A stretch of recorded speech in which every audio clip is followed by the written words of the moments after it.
Okay, well, welcome everybody to our noontime snapshot presentation for the regional plan update. Today's topic is part one of two discussions on utilities, and today we'll focus on water and sewer systems within the regional plan boundaries. And just to give a side note, our normal introductory planner, Sarah Dector, she's away this week. So I'm Melissa Shaw and sitting in to kick this snapshot webinar off. Just so you know, this is number, I'm not sure what number this is. We've done quite a few of these snapshot webinars. They're every Monday, most Mondays at noon. We have, after today, we have 3 more planned. So the next one would be next Monday, April 11th, and that would be utilities part 2, focusing on broadband, electric, natural gas, and other utilities. So with that, then, as Jordan mentioned, I'm going to go ahead and share my screen.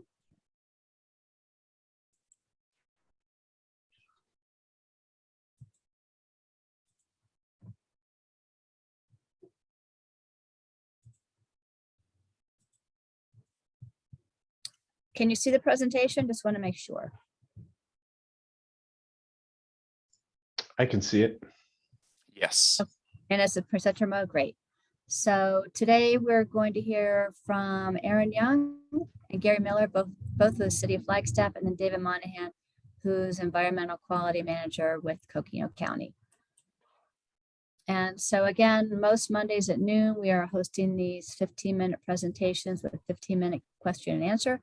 These all are recorded and posted to the City of Flagstaff's YouTube channel through the Regional Plan 2045 website. And remember, these are drafts. These will form some of the basic background information for the regional plan, but we always welcome your comments on the presentation and then the follow-up paper. I also want to mention we do have right now scheduled for April 18th a presentation on equity. That will be following next week's presentation on utilities part 2. And so with that, I'll kick it off to water services staff. Thanks, Melissa.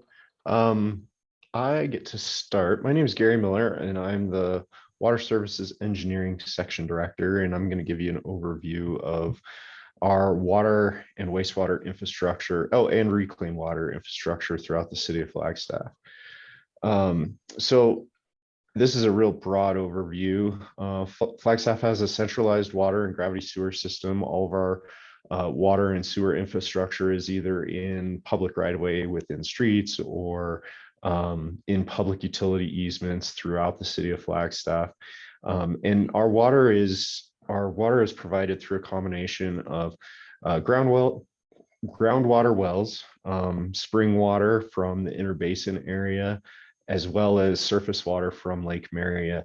And the Lake Mary water actually gets treated at our Lake Mary water treatment plant located over off of Lake Mary Road. And then all of the wells throughout the City of Flagstaff, that water gets introduced into our distribution system and treated directly at the source with chlorine to make sure that it's safe for drinking. Next slide, please. Our reclaim system is not nearly as extensive as our water distribution system. Our reclaim system was originally started in 1966. It was utilized by Continental Country Club Golf Course. I think that, as I recall, they were one of the major funding sources for reclaimed water that comes from the Wildcat Hill treatment plant on the east side of town. Today, the City of Flagstaff operates 2 reclaim or wastewater treatment plants, and we can reuse as much as 8 million gallons of water per day in the summertime.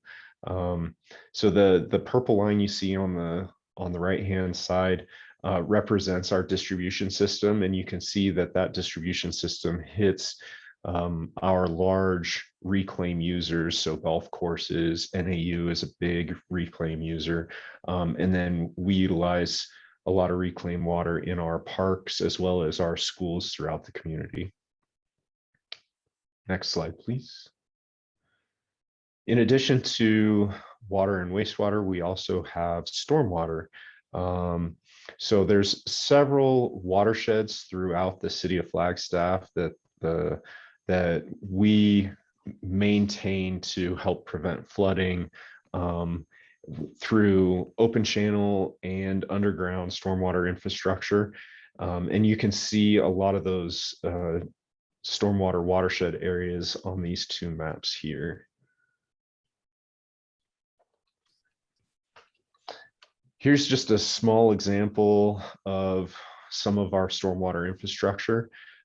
You can see some of the open channels in blue on the map on the left. And then we also maintain an extensive amount of underground infrastructure through culverts or catch basins that convey our stormwater out of sight oftentimes.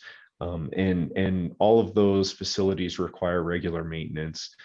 In the last year, we've had some significant flooding in areas impacted by recent fires, and that's been a large focus of our attention recently. But there are several areas throughout the city of Flagstaff that have stormwater facilities that we operate and maintain. And I'm going to turn it over to Aaron Young, who will present on the next couple slides. Thank you, Gary. Just checking you guys can see me okay. Yeah, and hear me okay. Erin Young, I'm the Water Resources Manager for the City of Flagstaff. And in 2013, the City of Flagstaff achieved what's called the designation of adequate water supply from the Arizona Department of Water Resources. And it's a voluntary program for the rural Arizona communities. There's a lot kind of stated on this slide, but in a nutshell, we had to determine that the water sources that Gary mentioned are legally available. We have water rights to those sources. We have the financial capability to provide water to the community at build out. The upper right shows sort of the acre feet per year we have from our water sources to meet build out community water demands. And the lower right shows some of the programs that we can take advantage of in order to meet demands into the future. Committed in the lower left here, the committed and projected water demands are based on the regional plan and approved by the voters. So next slide, please. So for example, we look at the urban growth boundary and within that determine the max build out needs based on the voter approved land uses. So we determine water demands for all the parcels in Flagstaff within the urban growth boundary. And next slide. We just constructed a GIS model that has the water demands within it. And as we have land use changes, zoning changes, then we can update our total water demands that we have to provide to the Department of Water Resources every year. And next is back to Gary. All right, thanks, Erin. So how do we build our water infrastructure or how do we plan for it? And much like Erin described, we do look at, we have a model for our water and sewer infrastructure, our distribution system and our collection system. And we do look at what existing zoning we have within our urban growth boundary and determine what size infrastructure we need. And then we will partner with development to upsize certain portions of our systems to accommodate those areas of town in the future. And so this is just one example. We had a sewer master plan completed in 2015 by Brown and Caldwell. And this master plan, not only does it identify areas that need to be maintained, and actually maybe the master plan only looks at that maintenance aspect of it, but we also have models for our water and sewer infrastructure that look at those larger needs and our future needs. Next slide, please. Oh, that was it? I thought there was one more. Can we go back one slide? I had a couple other things I wanted to say. Um, so I just wanted to point out that the map on the right-hand side, that's a map of our, this was a map of the maintenance needs for our sewer collection system. And I feel like I missed some important points on our treatment facilities. I just wanted to make sure that everyone was aware that from a treatment side of things for sewer, the city of Flagstaff has 2 sewer treatment plants, the Rio de Flag, which is located kind of the center of town, and then Wildcat Hill, which is located on the east side of town. And again, we look at all components of that system from a growth perspective to make sure that we're planning for the future and accommodating future demands on our system into the future. And Aaron, I feel like I missed an important point. So if there's anything I missed, can you help remind me? I think you covered it great, Gary. We were going to mention just how we fund all that's of the right. development and such. And I think that slide was cut out. So if you want to touch on that. Yeah, absolutely. So anybody that lives within the city of Flagstaff and is connected to our water and sewer infrastructure, to our systems, there's obviously a monthly water bill that goes out. Those fees cover our operation and maintenance of our existing infrastructure.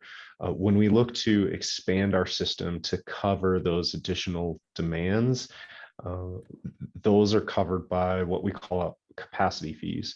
And when a new homeowner builds a house, or a developer builds a house and they connect into our system, we don't just start providing them service with just the monthly water bill, but they're charged a capacity fee. And I think the slide that got deleted was going to include a link to our capacity fees and our fees in general. And much larger developments, such as some of the large student housing projects that you see throughout town, those projects can pay up to or more than $1 million in capacity fees that they have to pay up front in order to fund the additional capacity that is put, or fund the additional demand that is put on our system. And I think that covers that slide that got deleted. So I think we're good. I think now we turn it over to the county, to David. Take it away, Dave. Okay. There we go. Am I showing up now? Can you hear me? We can hear you, David. Okay, well then I'll crank up. As a general overview, Coconino County has regulatory authority delegated from the Arizona Department of Water Quality for small on-site wastewater systems up to 24,000 gallons per day. To give you a scope of that, a 3-bedroom residence is 450 gallons per day. So it's covers most of the smaller systems we have, commercial systems that are outside of a municipal or private sewer collection system. All permitting is done through our portal. COVID pretty much kicked us into full digital submittals. We were doing paper before then, but it's now fully digital. Water systems are regulated by ADEQ, not by Coconino County. Water systems with 15 connections or 25 users are public water systems and regulated. Below that, they're unregulated. They're just private water systems. We occasionally interact with them because of setbacks from the wastewater system, but they are regulated by just the individuals involved in them. I guess regulated would be the wrong word. The individuals control how the joint water or well use agreements work. Next slide. To give you a basic drawing of an on-site wastewater system, The wastewater from the house flows out into a tank. It separates with the oil, grease floating, and the solids dropping to the bottom where they digest anaerobically, which means very slowly. The effluent goes out into a leach field. The important item to notice on that leach field is the term filtration right there. We need 4 feet of soil to finish treating the effluent to where it's suitable to enter the environment. We need 5 feet to groundwater for that level of treatment. What happens with the alternative systems is that 4 feet is not there. So we have to use a manufactured system to achieve that.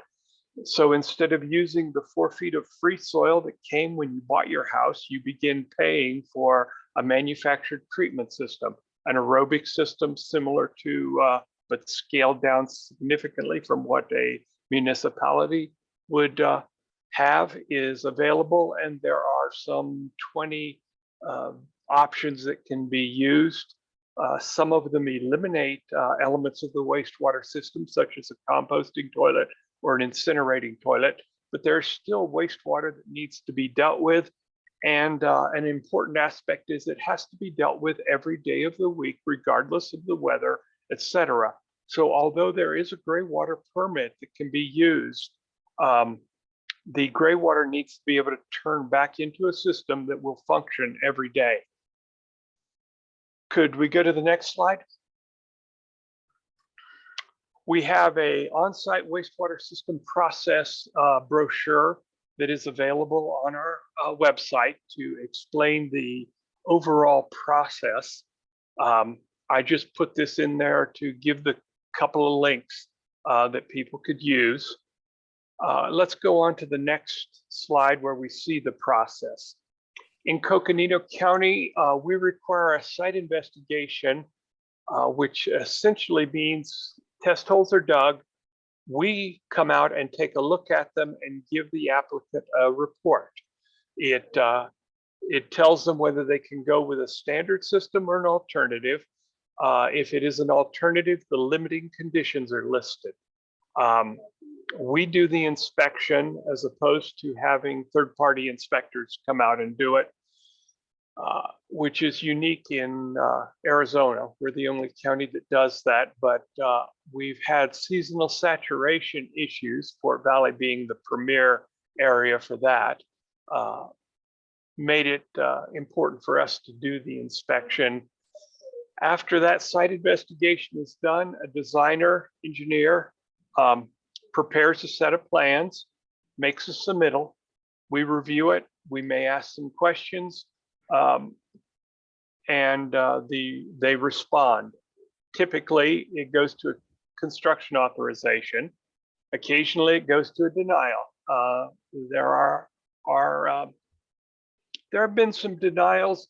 Most of the denials occur because the designer took 3 times to do a response, and at the 3rd time we just make a licensing decision and move the project on. You do not get unlimited reviews with Coconino County, and nor do you get an endless set of reviews that you never seem to be able to get to the end of.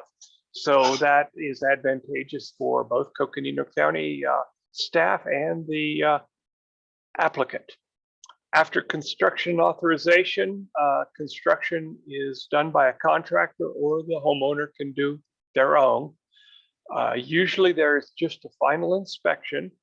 Occasionally there are a couple of systems, the mound system in particular, that needs to have an inspection of the scarified soil. And so there is one interim inspection. Then it goes to a discharge authorization, at which time the owner can then operate the system. If you could flip to the next slide. This basically gives you a text of what I just explained of the processes. And I think that ends the slides, but yep, that ends my slides. Thank you. Thank you, David. And this slide is our standard slide at the end of the presentation that talks about more to be curious about as far as this topic. And I think that possibly Aaron and Gary have some ideas about what these 2 bullet points are pointing to. So Aaron or Gary, did you want to speak to either of these? I can speak briefly to the fact that, you know, basic water and sewer services for municipalities, you know, it's important that we keep the cost of basic services low enough that people can afford that, right? And with sort of water markets forming or privatization of these services, you know, those costs can easily go up. So I think that's, you know, what Sarah Doctor wanted us to mention for folks to think about as water becomes a bigger and bigger issue in the West. And I think what goes along with that then would be, as you know, continued growth pressures in the region put more demand on the water supply, as well as then with that, in terms of you know, issues with adding capacity to the wastewater system. So those are some additional topics that the regional plan will explore more deeply. Did you have something to add to that, Gary? I did. I was just going to say that in years past, the city of Flagstaff has been one of the, I'll say, leading innovators as it pertains to the use of our reclaimed water. And so I would say the city of Flagstaff is pretty progressive in that respect. And that certainly helps with our demands on the environment when it comes to drinking water. So the city of Flagstaff has done a lot of, what's the word I'm looking for? I always forget this word. Conservation efforts in that regard. The only other thing that I was going to add as it pertains to climate change is the impacts that has on our stormwater infrastructure. I alluded to this shortly when I was talking about the flooding that we've experienced in the last year. And we didn't only experience flooding in just the burn scar areas, but we also experienced some flooding throughout the rest of the city of Flagstaff where it wasn't impacted by recent fires. And so there's been some recent examples in that regard that have had an impact on how we respond to stormwater emergencies. And obviously there's an impact on our water demands as it pertains to climate change as well. But I'm less prepared to talk about those, but that's all I wanted to add. Thanks. Thank you. And there may be other topics that come up. And as we mentioned earlier, this is a draft. You know, we're starting to pull this information together, but as we learn more throughout this process, then there may well be more topics that we need to explore during this update. But with that, I think that's the end of the presentation, and we can go to question and answers. I have a question, and I'm kind of butting in quickly because I have to go to another meeting. And that has to do with this urban service boundary, which was something that I was familiar with in the 80s. And it really involves water and sewers, particularly water, and how that limits growth and how you plan within how you define the urban service boundary and how it changes with time, depending on how you can supply water or sewer services. And back then, the big discussion was the high level, that we had higher level areas where water needed to be pumped up and then some kind of a tank to provide like a capacitor for keeping the pressure up. And there were several areas that weren't going to be able to be developed for a while. I think some portions of the newer University Heights is a more recent one. Flagstaff Mesa is one, the development. And so part of that discussion was those are more expensive. And the discussion was, okay, who bills it? All the taxpayers have to pay for it on that kind of thing. That's one part of the discussion. So I'm just wondering, how many of these systems do we have now in the city? Because I can remember when there was just one, and then it has evolved. And then secondly, the opposite with sewer, which is gravity. As we move to the south, we go to lower and lower elevations. Are we going to have the reverse, a similar problem where there have to be pump up stations? So all of that has to do with the urban growth boundary, and all has to do with what the cost is to taxpayers. Any comments on that?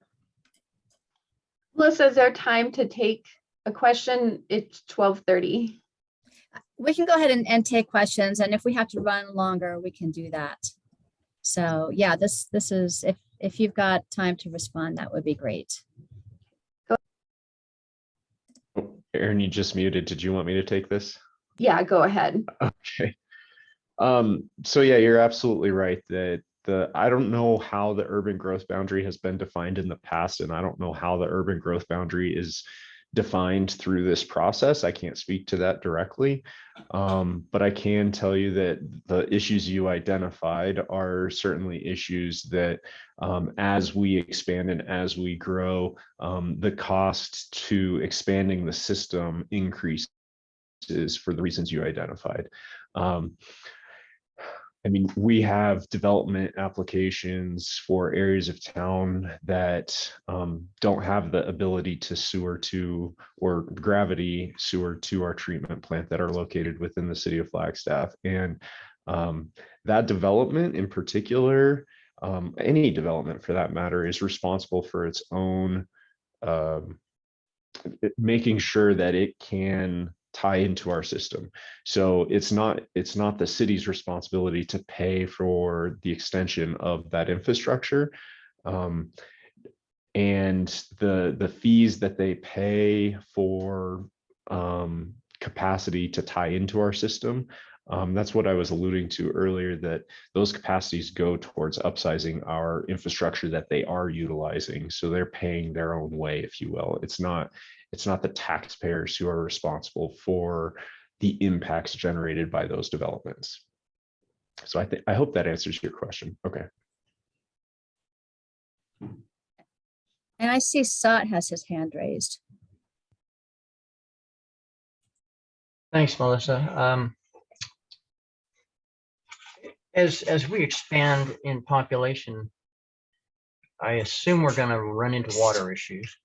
I think Red Gap Ranch has been the long-term answer to that. And I question whether or not Red Gap Ranch is consistent with our carbon plans and climate mitigation plans. And what I guess domestic reuse, you could call it toilet to tap, but what's the polite name for reusing water? Potable reuse. Potable reuse, thank you. I'll stop saying toilet to tap because that's detrimental to the cause. Is one possibility. As you look to the future and make plans, is that on your radar? Who's going to make that decision when? Certainly the earlier, the better. Was Red Gap Ranch part of the 100-year approval from the state? And if so, if we went a different direction, we'd have to come up with a new plan. Just kind of big picture questions, you know. I mean, looks like we're possibly a couple of years from dead pool at Lake Powell. Water issues are going to be preeminent, and so I'm just wondering who's making decisions and how are we trying to get ahead of issues where maybe we see less water in Lake Mary, maybe we see water levels dropping in our wells. How are we going through that process? And I'll leave it there. Thanks. Thank you, Sat, for the question. Yeah, with climate change and the thought of, climate refugees, if you will, escaping to higher terrain, cooler terrain. On the planning side, we plan to the number of residential units, the number of people, in apartments and such, hotel rooms. That's what we match our water demands to. So those people, so long as they fit in a bed in Flagstaff, we're always planning for that future. If that makes sense on the land use side and the regional plan side. Then we're matching water demands to meet 100-year water demands for all the people. So right now we're planning for 150,000 people. Red Gap Ranch was necessary to meet the future demands. That was in 2013. You're talking about potable reuse, which is something the city of Flagstaff has been looking at since 2010. It's actually in our council approved water policies from 2014 that Flagstaff keep pursuing the best and highest uses of our reclaimed water, whether that be direct potable reuse and drinking that water source. It could be treating it to a higher level than what our state currently has, which is A+.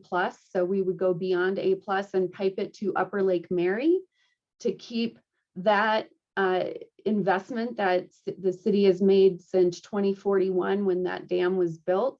We want to protect that capital investment. So perhaps piping excess reclaimed water there would be the best and highest use. Currently, the state of Arizona, they've lifted the prohibition on direct potable reuse, or toilet to tap, if you will, as have many states in the United States. Florida and California and Texas and Colorado are among the leaders with Arizona. So in several years, we should actually have rules that allow for a direct potable reuse facility to be constructed.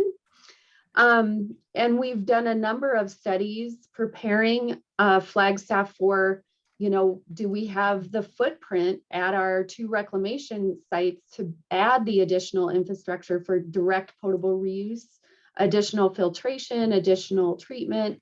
And we do apparently have the footprint necessary for direct potable reuse. So anyway, we've done a number of studies. We actually had a community group talk about the values that each of these potable reuse options have in comparison as well to Red Gap Ranch. What's the community's lens of how we decide what to do with our excess reclaimed water. And now internally with our City of Flagstaff management team and water services, we're developing a scope of work for a reuse master plan. So Sat, you'll be hearing a lot about reuse master planning in the coming years, so we can answer that question and have a path forward for reclaimed water. It's really a matter of efficiency of using that resource the best that we can to meet our community goals, including carbon neutrality. And at what point in time we might need something like Red Gap Ranch. We're monitoring our pumping water levels, our groundwater levels in our well fields. We're projecting what the fate of Upper Lake Mary might be with climate change. So those are all things that I do in my job. So anyway, I hope I've given you some security that we're absolutely looking at these options. And I'm actually the vice president of the Arizona Water Reuse Association. That's part of the national organization. So I'm totally involved in what's happening and pushing that it's an option for communities like Flagstaff. We had to lobby the Department of Environmental Quality to say, direct potable reuse is something that we need to have ready for any communities that get in sort of a crisis situation. So sorry, I'll stop talking. I just went on for a while. I'll let Gary chime in. No, and I'll be real quick. I just wanted to put a finer point on something you said earlier, and that was our 100-year water designation. Currently, the Red Gap Ranch is needed for that 100-year water designation. And yes, we are looking at those other reuses, DPR, direct potable reuse, but we can't currently, because of state regulations, utilize those types of methods to satisfy our 100-year water designation. So I just wanted to put a finer point on that.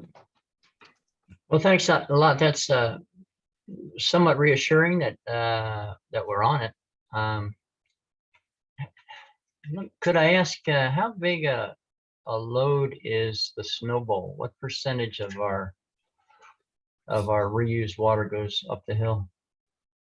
I think they use about 600 acre feet a year, and it's a relatively small percent. It's on par with what a golf course uses in a year. But that's kind of off the top of my head. I do believe it's on par with what each of the golf courses take. Okay. It's yeah. Alrighty. Thank you very much. I appreciate it. And it was a very good presentation. Yeah, thank you all for joining in, and Gary and Aaron and David for your presentations. So I think we can stop recording now, Jordan, and then if